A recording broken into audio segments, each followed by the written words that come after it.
Hello, hello. Good morning, beautiful, blessed souls. I know it's been a minute since I was able to do anything. Two things with that. One, waiting on God and all His information that I needed. So I was researching some things. Then life has been lifing as usual, but I am going to get through this next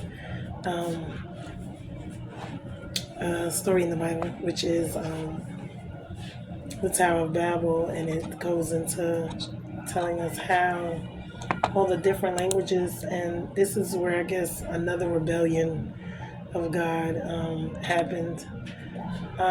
So basically, the Tower of Babel, was plain and simple, was an act of rebellion against God.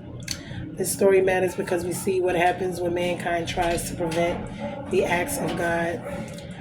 They tried by their own hands to create their own ark of salvation, their own fortress.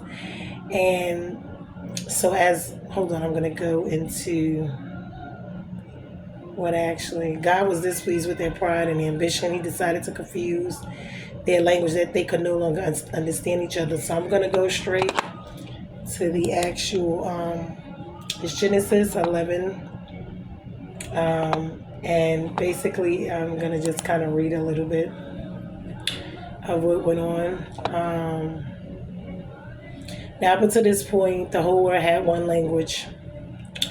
So what happened is, as the people migrated, they found plain of the land Shimnar and settled there.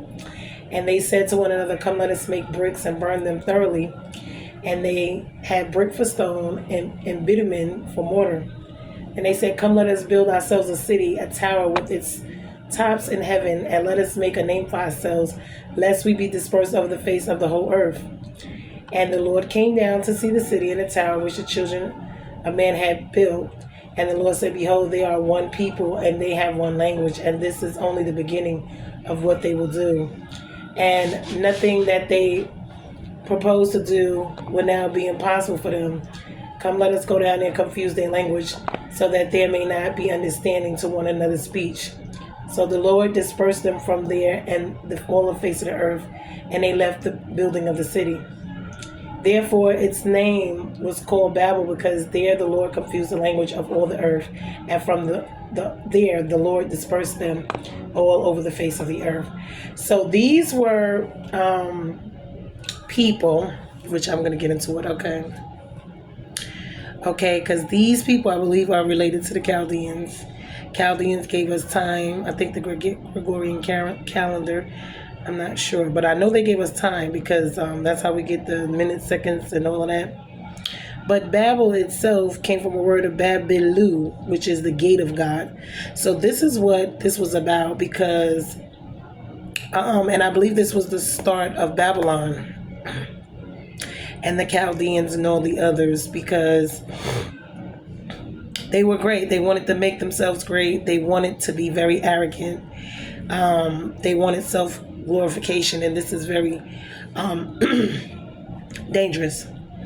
They want to be self-reliant, not acknowledging God in any way or seeking His help or guidance.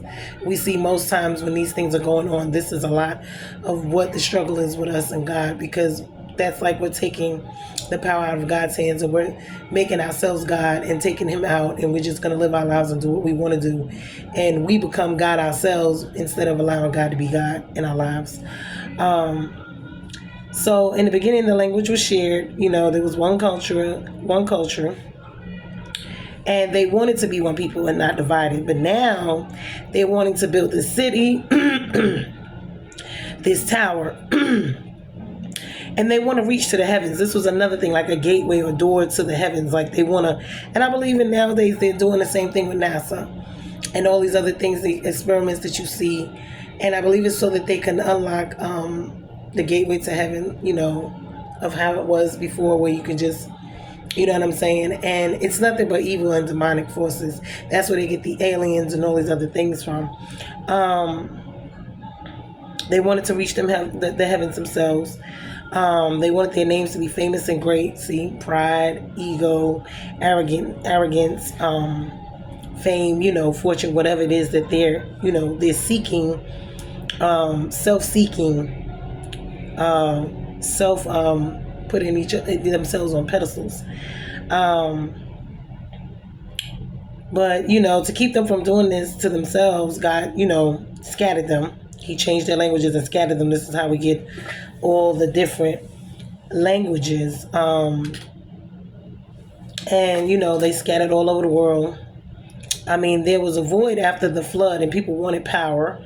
God destroyed their plans, and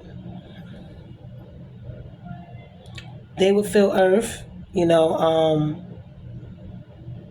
through Lot's dad. So they would go back and they would fill earth through Lot's dad, because this is after, I believe, Noah and the ark and everything. So even after God had just destroyed the earth for disobedience, they're back still knowingly, willingly sinning and doing these things again. But we will see, this is how the world is now. This is how we got here, for disobedience, blatant disregard and disobedience of God and His word, and what He wants and expects of us wanting to be Him or be more like Him and do the things that He does, and not knowing our place as man. Even nowadays you see how they want to change genders, and they want to make babies out of test tubes, and they want to live forever, and they all of these things are, and the one thing they haven't been able to do is the spirit, because no matter what they're doing, even with the cloning and all this other stuff, only one could give a life and give soul is God. And we see when our souls leave these bodies, we call it death, of course. There's nothing there but the body. It's just a shell. So we got to understand that there's more, than just our body, this shell. So, and it got to be more than what we're just seeing here on earth, because when the soul leaves this body, we see how that, and that's what everything that's on this earth is going to be destroyed, because all of these things are temporal. The things of the spirit are eternal. That's why they say seek the kingdom, because that's eternity. Anything here is subject, one, to change, and it's only temporary. But then I'm seeing how, okay, nephews, okay, Lot's brothers, Abram. So it was Shem, Nahor, Terah, Abram, Nahor, Haran. I'm just going through the lineages now. And those are today's Israelites, the Arabs. They were originally the West Asians. Then Abram will become Abraham. So this is the lineage. They're coming through his father, which was Terah. But it was Shem, Nahor, and then Terah. And then we get Abram, which will become Abraham. So Abram and Nahor, then Haran, those are his brothers. And then Lot is the nephew. And eventually, later on down, we'll get Job and the rest of them. But these are the lineages that I see going on. Actually, Abram, who will become Abraham, which we know he's to be the father of all nations. I'm going to get to that, because that's going to be good for tomorrow for Father's Day. So Abram, which I'm trying to figure out. Abram, his name meant high father, father of nations. But then he will become later Abraham, which Abraham means father of multitudes. Sarah means release. What was it? Releaser, peace, palace, master. Am I saying that right? Then she was changed to princess, woman of high rank. So I guess they're a little bit similar, but of high rank. And then Lot means covering veil, I believe. I gotta look that one up because I'm not sure. But we're gonna get into this, because this is where the promise, I can't go into this shit because, okay, so I'm gonna end it there, because the next part is actually going into his releaser, Palace Master. I don't know. I gotta look at it. I wrote it down wrong, but basically, that was basically it for the Tower of Babel. But we see, even now they got a thing called Babel, which is the speaking of the languages. So we just see how everything gets taken from. Everybody says the Bible is this and it's that, but we see how the Bible has affected everything in this world from the beginning. So we may argue amongst ourselves and we may say a lot of things, but God's hand is throughout all of this. And that's in the Bible, that's on earth, that's in the spiritual realm. We can see God's hand working throughout this, all of this. We can argue amongst ourselves all we want to, but the stuff that's in the Bible itself, for it to have been written when it was, whether they say it's human beings or not, we're seeing a lot of what went on, or what is going on, was already, pre-dated. So these are things we cannot really actually argue about. And we gotta wait on God and, follow Him, not people, because there's a lot of false teachings, a lot of false everything here.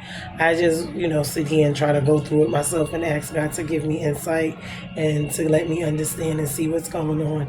And I'm just sharing it with you guys because I'm learning myself, and this is something that is serious that we all need to know, and we need to know it for ourselves. But thank you guys. It's been a minute because I've been busy. I've got stuff going on. It's Father's Day. My son's graduating.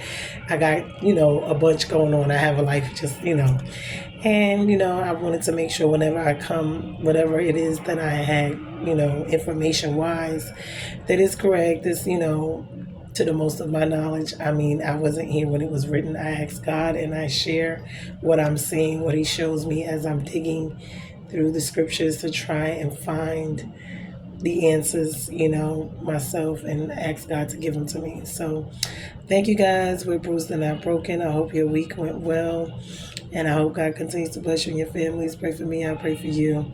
Be encouraged. Love you guys, and enjoy your weekend. Later.